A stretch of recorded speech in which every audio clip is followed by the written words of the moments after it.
On the 11th of June 1955, at a motor racing event in Le Mans, France, two cars collided at high speed, sending one vehicle careening into the air.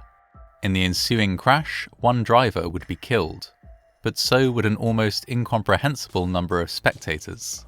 The Le Mans motor racing disaster would go down in history as the most deadly motor racing crash of all time.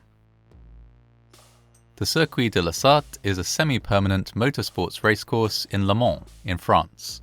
Part of the course consists of public roads that are used throughout the year whenever events are not taking place. The remaining portions of the circuit are private, opened only for competitions. In total, the track is about 13.6 kilometers or 8.5 miles long. In 1955, the track had a number of interesting features, including one of the longest straight sections of any motor racing track available at the time. A 6-kilometer or 3.7 mile long straight allowed drivers to achieve incredible speeds as they competed, making for particularly exciting races. The 24 Hours of Le Mans race had been running annually since 1923, breaking only for wars and general strikes. It was the world's most prestigious endurance race. Cars would complete repeated laps of the circuit over the course of 24 hours, with the top prize going to the team of drivers who travelled the furthest distance overall within that time limit. This meant that it wasn't just speed that mattered, but efficiency, reliability, and teamwork too. Among the competing teams in 1955 were several well-known names. From Italy, Ferrari. From Britain, Jaguar. And from Germany, Mercedes-Benz. Anticipation for the race was high. World War II had ended just a decade ago, and this was one of the first times that nations which had previously been at war would compete in a more civilized competition. Because of this, some media outlets took to referring to the race as World War II on the tracks.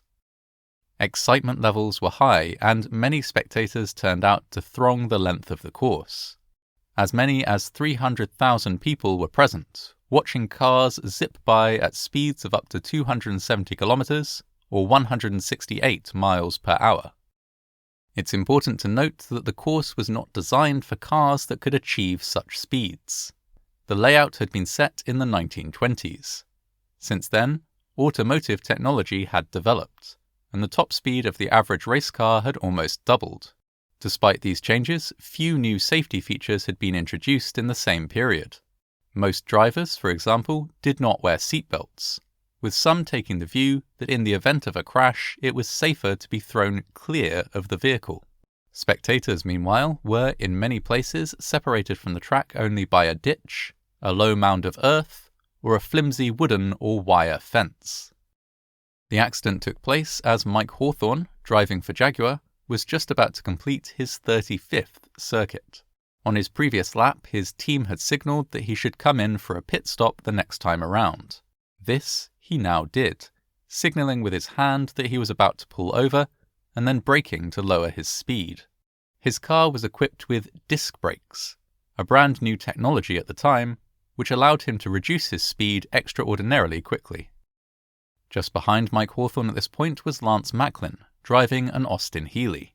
Surprised by Mike Hawthorne's sudden braking, Lance swerved, clipping the edge of the track and throwing up a small cloud of dust.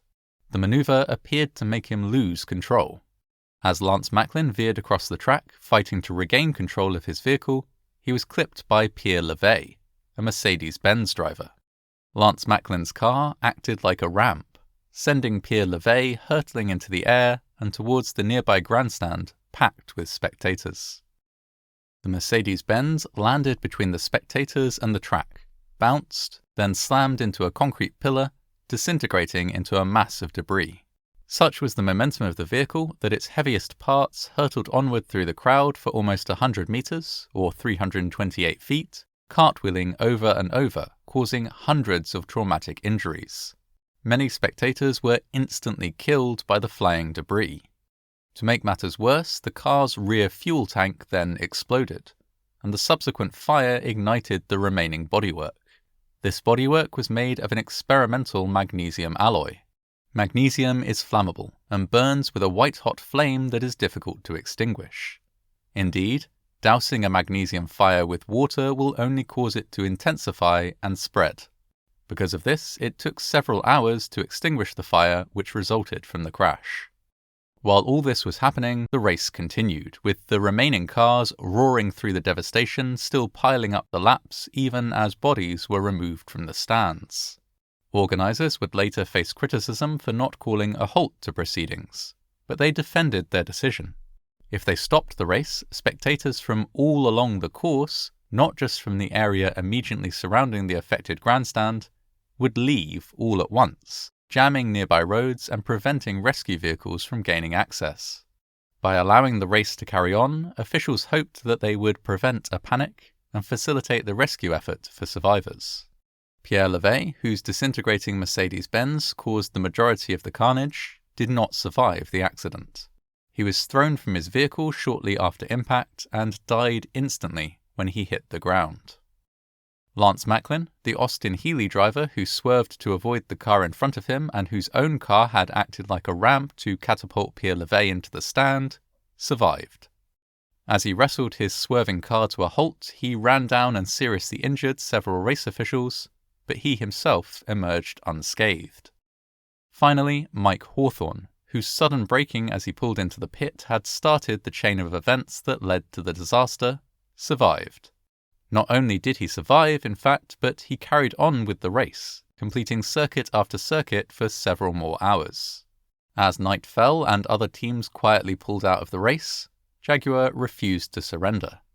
Mike Hawthorne finished the 24-hour race early on Sunday morning and was crowned the victor. While he was distraught at what had happened, he was also nonetheless pictured swigging champagne and smiling broadly as he received his prize. The image of Hawthorne as the victor of the race was the subject of considerable anger. One French magazine republished it with the sarcastic caption, "To your health, Mr. Hawthorne." In total, around 80 people had been killed, and many more seriously injured in the crash, a death toll that was felt the world over. The disaster resulted in an immediate ban on motorsports in many European countries. This lasted at least a year in most cases and was lifted only once tracks had been modified extensively to offer a greater degree of safety to spectators. Several drivers who were present were so horrified by what they had seen that they retired permanently from racing. Mercedes-Benz finished the season and then ceased its participation in motorsports altogether. The question of who was to blame for the crash was a contentious one. The various teams involved blamed one another, but an official government inquiry determined that no one driver had been responsible for the disaster. Instead, the design of the track and spectator areas at Le Mans was the real cause.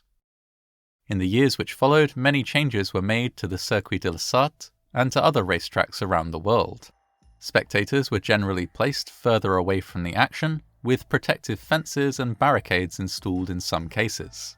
Pit areas were separated from the track, and more thought was given to track design to prevent excessive speed or to make fast sections of the track safer and simpler. The vehicles used in motorsports also became steadily safer over time. Helmets and seatbelts are now mandatory, and cars are designed with the safety of drivers and spectators in mind. A small memorial to the dead is in place at the Circuit de la Sarthe, a plaque featuring a simple cross and the date of the disaster. The 24 Hours of Le Mans race continues to be held year on year, and though there are occasional accidents, it is rare for a race to be marred by even a single fatality. Motor racing remains a somewhat risky sport, but thanks to advancements in technology and changes in track design, it is unlikely that there will ever be a crash more deadly than the 1955 disaster at Le Mans.